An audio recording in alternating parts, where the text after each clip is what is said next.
we're getting hooked up. I want to thank Jan for terrifying us this morning. So good to start the day with a good dose of legal reality.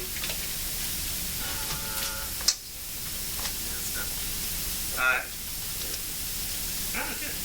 Okay. And thank you, Jan. Jan, a couple of years ago, as we were getting started with Solutions Journalism Network, helped us navigate the shoals of fiscal sponsorship. It was very generous. And Jan, we're past that now. We actually got our 501c3, which is better. So I'm going to talk a bit about Solutions Journalism Network, Solutions Journalism, and I also want to talk about some of our experiments with engagement and impact metrics, which I think may be useful to you. So this is us. A new, cooler, hipper website is coming in October, we believe, but Solutions Journalism Network is a non-profit organization founded 2 years ago by a bunch of journalists to advance solutions journalism. Solutions journalism is rigorous, compelling coverage of the responses to social problems, helping people understand whether or not they work and how and why they work or don't work. We do three basic things. First of all, we do education. On our site, solutionsjournalism.org, we have published the Solutions Journalism Toolkit, which is a free, downloadable 48-page guide to doing solutions journalism. And actually, I have a few of these handsome staple paper copies here if anybody wants to take one home. Otherwise, go to our website and download the thing for free. We have other tools, models, and guides on our website. We work with news organizations. We have worked with 40 news organizations over 2 years across media and across geography in the United States. We have 20 relationships right now. We do workshops, editorial consultings, in some cases project support. And we also now are building out the network part of the Solutions Journalism Network. That is online and offline activities to reach, educate, and connect journalists that we can't connect with directly through our newsroom engagements. And in fact, if you'd like to be part of the network and get our free weekly newsletter and a monthly newsletter, just give me a card at some point or send me an email, write out a piece of paper, whatever, and we'll get you connected into the newsletter. These are some of our newsroom engagements. We're starting out now with Detroit Free Press, the Chattanooga Times Free Press, Corpus Christi Times Caller, and one other. But again, newspapers, public radio stations, online sites. So, what is solutions journalism? What it's not is good news, tough stories, hero stories. We are talking about reported, evidence-based stories about the responses to social problems. We look at responses that work and responses that don't work. We look at data to support whether or not they're working, and we dig into how and why they are working or not. It is not a story or a bit of a story tacked on at the end. You see many investigations, 4 or 5-part series where at the end of the last story, there's kind of thing, oh, by the way, this thing is going on, and it looks sort of promising as an antidote to all the corruption, all what's wrong, all everything you've read about in the first 4 pieces.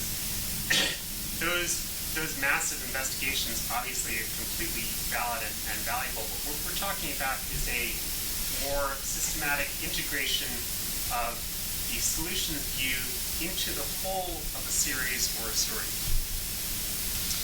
It is also not advocacy. We are not asking, recommending, or telling audiences to do something. We are, as reporters, surfacing responses that look relevant, urgent, compelling, and reporting, again, on whether or not they work and how.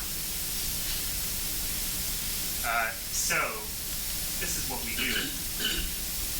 The response, the idea, is more important than the person. I mean, we don't take a hero approach. We are looking for a fresh spin on a story, something new. We do all the time. Rooted in evidence, and importantly, looking for a bigger idea, a teachable insight that can move a story, elevate a story from something interesting to something important, something that adds value to readers and communities. So 2 examples. A year ago, we happened to connect with the Fayetteville Observer in North Carolina at a moment when they were mapping out a year-long deep dive into crime in Fayetteville. Fayetteville has the highest rate of violent crimes in North Carolina and one of the highest in the United States. And they shifted the focus of the story from okay, here's what's wrong with crime in Fayetteville, which everybody knew already, to okay, let's look at what's wrong in Fayetteville and corresponding examples in other cities that look like Fayetteville of responses to those problems. So Greg Barnes, their investigative reporter, went sort of touring the southern United States, Charlotte, Atlanta, Memphis, and at each stop, looking at housing blight, or police treatment of sexual abuse, or police treatment of homeless, understanding in each case, okay, what is Atlanta doing? And how do we bring that back to Fayetteville? What is Memphis doing? What does the evidence say about that? In a way that over the course of a year, brought back all these ideas, all these innovations to Fayetteville,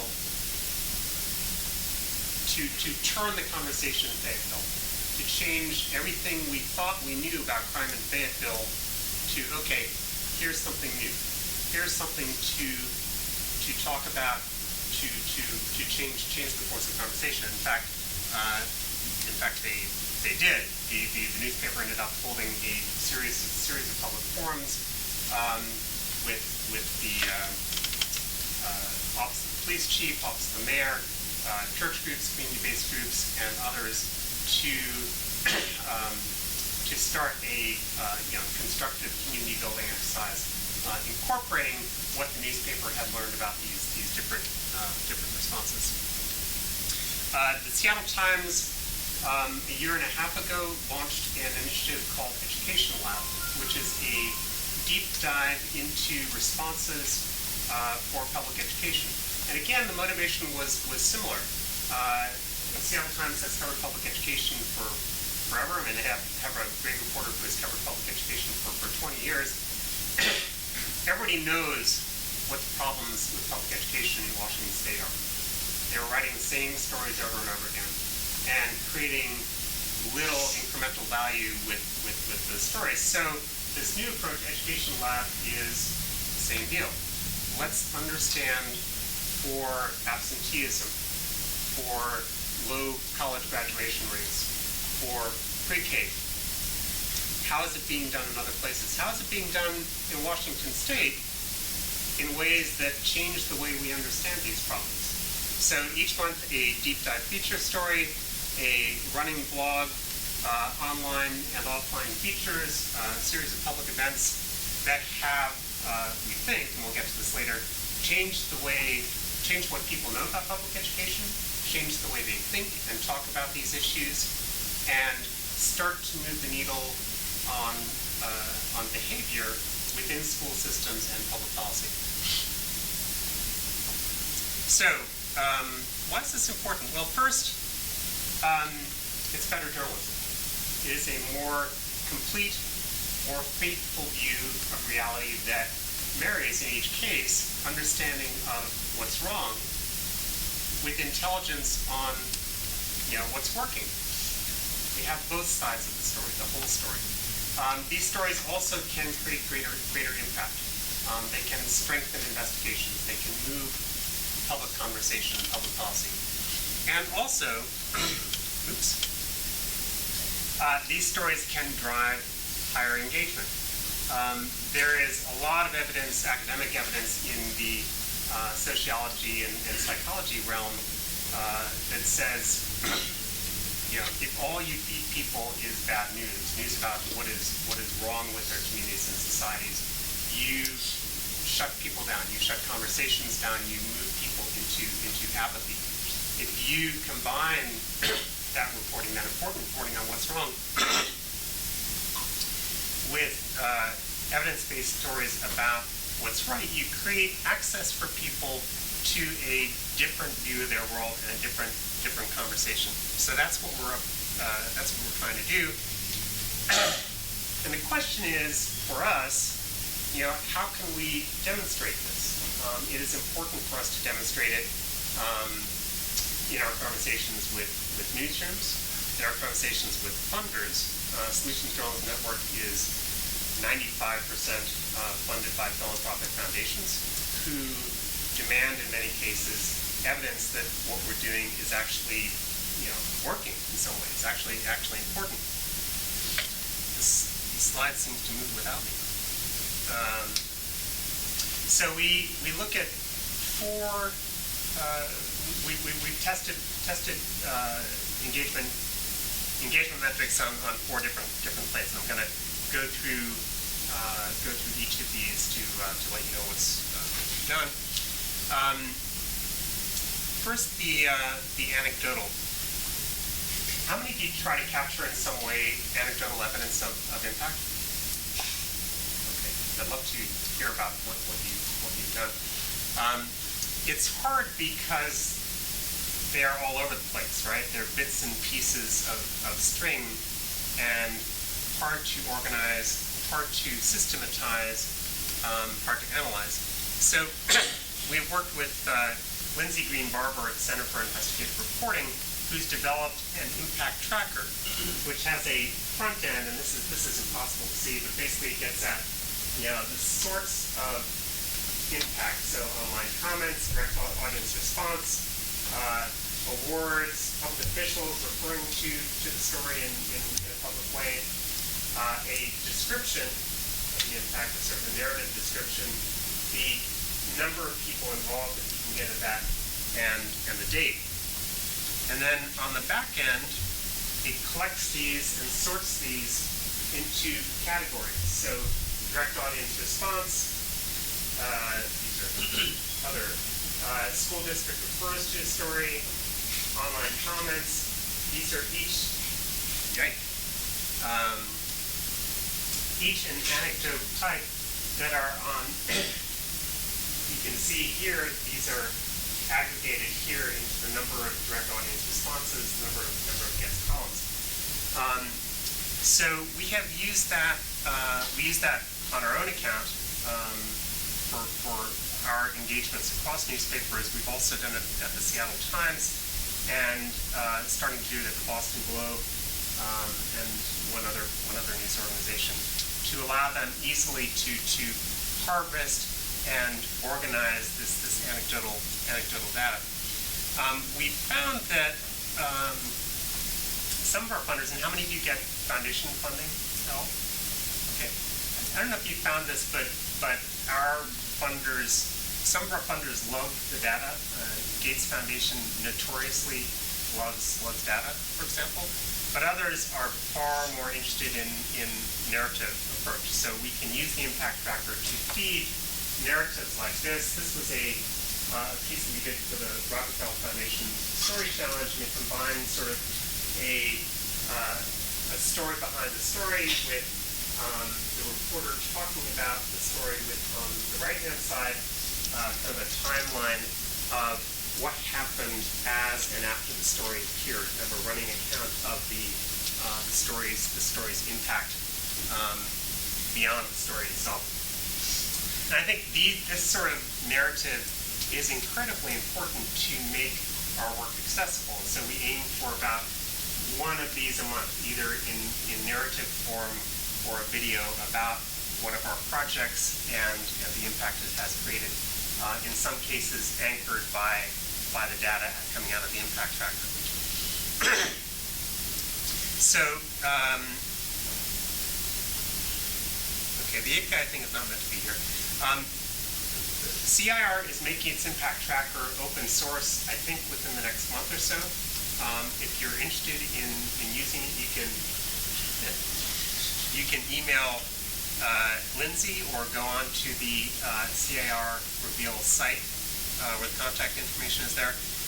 Chalkbeat, the very good online education reporting group, has a tool called Mori, which is another version of this impact tracker that is also open source and available for free. Chalkbeat.org/Mori. API will come to you later. So analytics have been a bit more complicated for us. We've tried to get at whether the solutions lens produces different sort of engagement analytics than comparable problem stories. And we've tested this against the Seattle Times, where we have our sort of our longest running gig.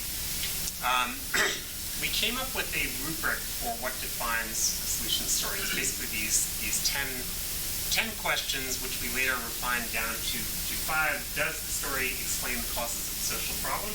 Does it get an associated response to that problem? Does it get into the how-to of how the solution works? Is it fact and evidence, and others?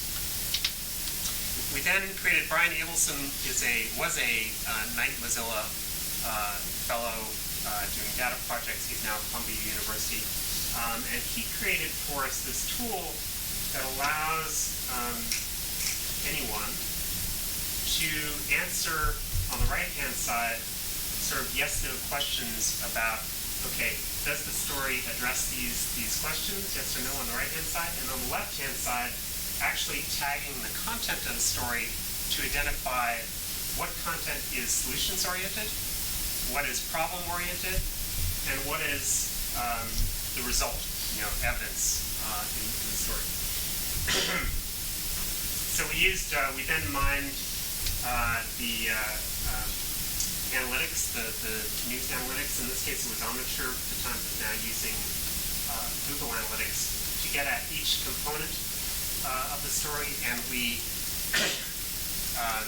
basically tried to correlate this data coming out of the coding with the analytics to see, okay, for stories that are more solution-y, do they get higher traffic, higher time on page, more shares?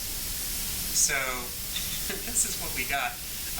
This slide is actually a year old, and it was the first, it looked at only the first 12 features in Education Lab from the Seattle Times. And it told us absolutely nothing. It was just a up and down, kind of downward trend line.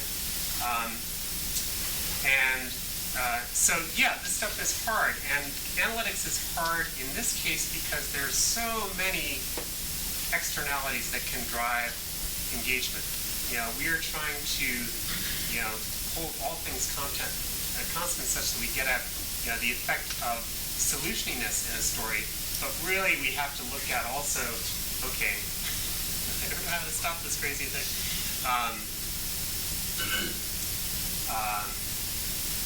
You have to look at, okay, what time did the story land on the homepage? How long did it spend on the homepage?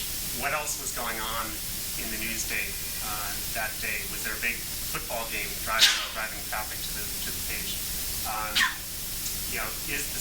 Was the story especially well written? Did it have a great headline? Some of these we were able to adjust for. Some of them we just couldn't. So we are now, and in fact, Monday, we should get the results of a much bigger story involving 75 stories, which will lead to a second tranche of 75 stories. And I'm happy to share that with you as well. All this will be open. But the upshot is we don't know what that will produce, and we may have the same problem with externalities there as well that we just can't reach conclusions. Yeah. So you're doing this all by hand right now? Is that automated? So, yeah, this stuff is this coding is by hand, right? We have journalists, basically our staff, and some freelancers coding each story. It takes about, depending on the length of the story, between 5 and 15 minutes per story. We are experimenting now with having audience actually code the stories for us, sort of crowdsourced coding, and that'll happen over the next few weeks. But yeah, it's very, very hands-on. Right, so what analytics are you tracking? Are you tracking commenting across all platforms, shares, retweets, favoriting of tweets, page views, time on site? Right, just page views, time on site, shares. Yeah. Shares across all platforms? Yeah. And then refers on the page from different shares? Sorry? Refers to the page from different shares? Refers to, no, we're not doing refers. And then new likes to your network based on viewing? Okay, so this is with the Seattle Times. We are tracking that stuff separately. All the social media stuff we're tracking, but we're not trying to correlate it to this stuff.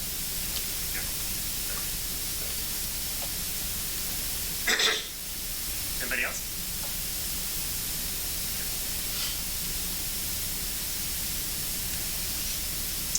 I don't know if anybody knows about this. American Press Institute has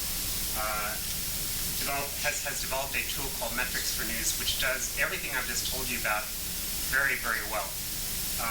It allows reporters and editors to tag stories across 5 different dimensions and automatically connects that to news analytics. If API's tool had been around a year ago, we easily would have gone to that. It's very, very smart. It's also relatively pricey. I think it starts at least $2,000 per newsroom. So the third view, which is actually relatively easy to pull off, is A/B testing.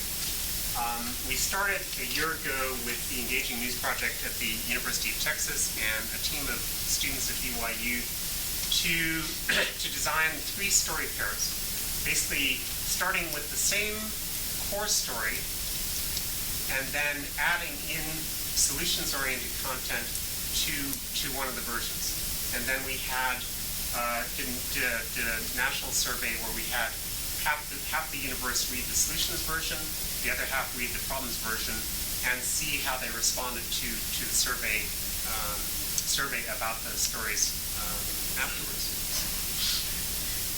And the results were pretty interesting. Significant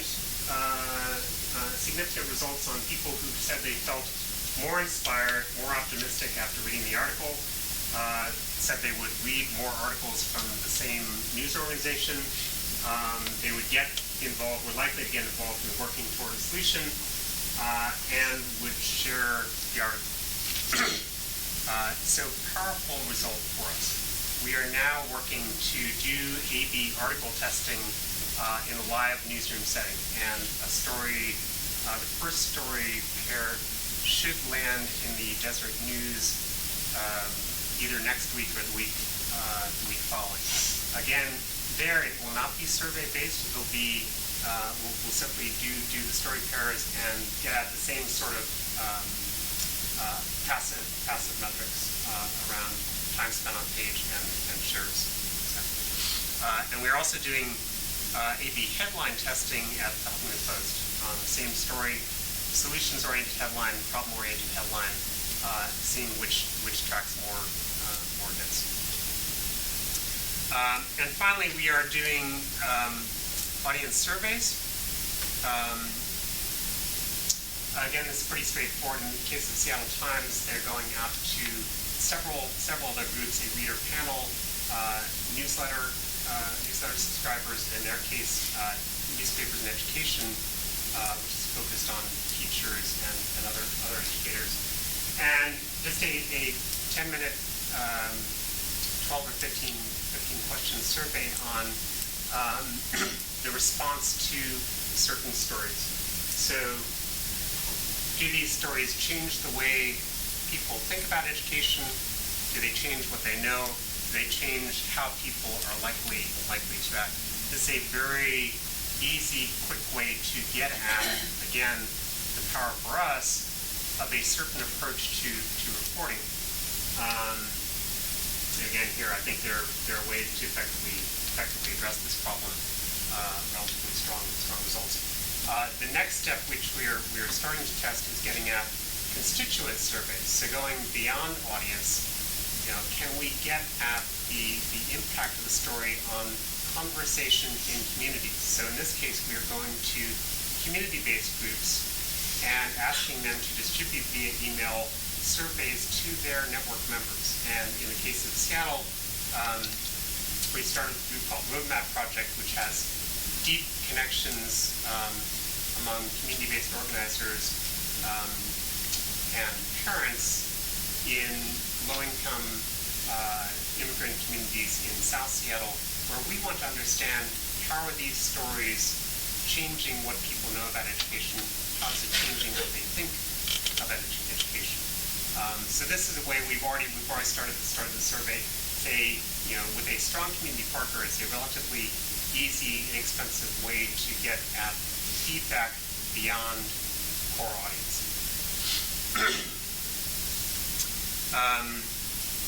So that's it. This is our back of our T-shirt. Would it be fair to say that solutions journalism is more proactive than reactive? We are such reactive people in what we do. We see a fire, we run towards it and write about it. Is that somewhat of a fair assessment? I think that's very fair. Yeah, we are trying to decide. This is the whole story is our trademark. It is our instinct as reporters to get to the news first, and in the case of education, say to cover the school board meeting, cover the new superintendent. We miss a lot when we only focus on that. And so the idea here is to complete the picture for our readers, dig into the responses and try to understand, okay, for each of these drivers of a systemic problem, what's the response? And it takes investment, it takes some effort to break away from the day-to-day reactive work. But we found so far that it seems to be very high value for audiences. Thank you very, very much.